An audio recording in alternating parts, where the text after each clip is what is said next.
بسم اللہ الرحمن الرحیم۔ لاکھوں کروڑوں بے حدود و سلام حضور نبی کریم صلی اللہ علیہ وسلم پر، ان کی آل اولاد پر، ان کے صحابہ کرام رضی اللہ تعالیٰ پر۔ ایک سچے عاشق رسول صلی اللہ علیہ وسلم کا عجیب واقعہ۔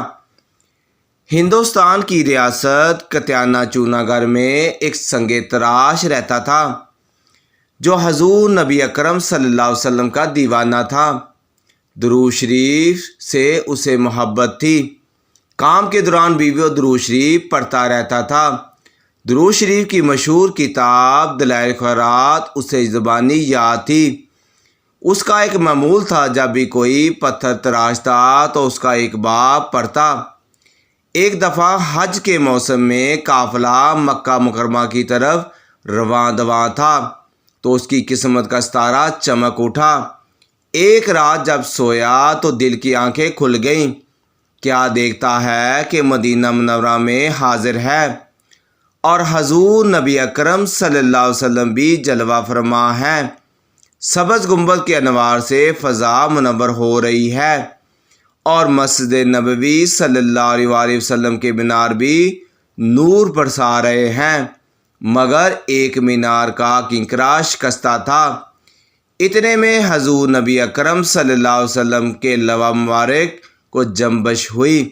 الفاظ یوں ترتیب پائے: دیوانے وہ دیکھو، ہماری مسجد کا مینار کا ایک کنکرا ٹوٹ گیا ہے، تم ہمارے مدینہ منورہ آؤ اور اس کنکرے کو از و نو بنا دو۔ جب اس سنگ تراش کی آنکھیں کھلیں تو آنکھوں میں حضور نبی اکرم صلی اللہ علیہ وسلم کے ادا کیے ہوئے کلمات گونج رہے تھے۔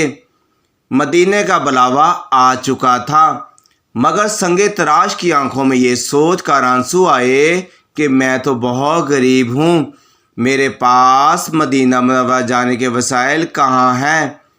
لیکن عشق نے ہمت دی، آرزو نے دلاسا دیا کہ تمہیں تو خود حضور نبی اکرم صلی اللہ علیہ وسلم نے بلایا ہے، تم وسائل کی فکر کیوں کرتے ہو۔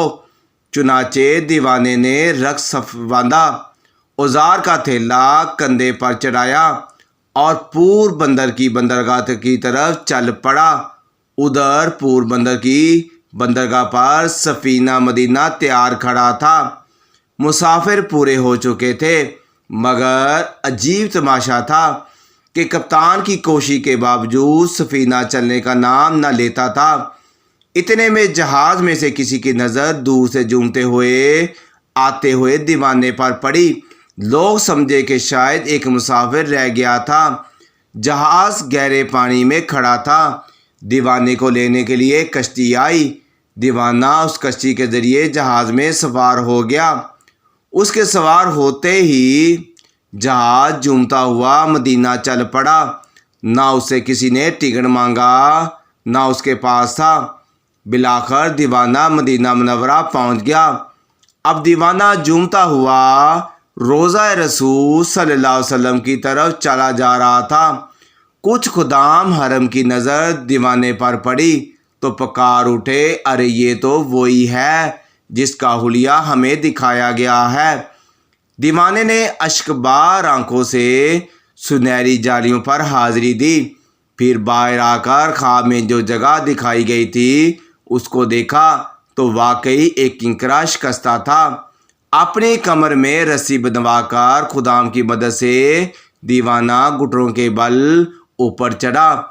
اگر حضور نبی اکرم صلی اللہ علیہ وسلم کا حکم نہ ہوتا تو عاشق گنبد و مینار پر چڑھنے کی جرأت ہو کجا ایسا کرنے کے لیے سوچ بھی نہیں سکتا تھا، اور حسب الارشاد کنکرا از و نو بنا دیا۔ واہ رے دیوانے، دیوانے کی خوشی بختی جب دیوانے کی بےتاب روح نے سبز گنبد کا قرب پایا تو بے قراری اطراف نے بے حد بڑھ گئی۔ دیوانہ کام مکمل کر چکا تھا اور اب اسے نیچے آنا تھا، لیکن اس کی روح معطر نے لوٹنے سے انکار کر دیا۔ جب دیوانے کا وجود نیچے آیا تو دیکھنے والوں کا کلیجہ پھٹ گیا، کیونکہ دیوانے کی روح تو کبھی کی سبز گنبد کی اناروں پر نثار ہو چکی تھی۔ دیوانہ دم توڑ چکا تھا۔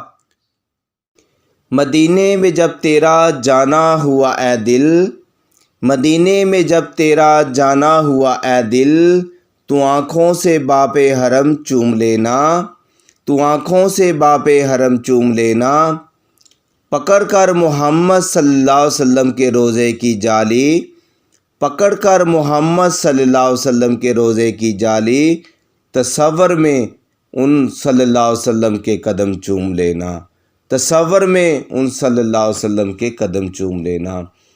دوستو دعا ہے اللہ تعالی ہمیں بھی حضور نبی کریم صلی اللہ علیہ وسلم کی محبت عطا فرمائے اور ہمیں بھی سچا عاشق رسول بنائے، آمین ثم آمین، اور اپنے روزے رسول کی زیارت عطا فرمائے، آمین ثم آمین۔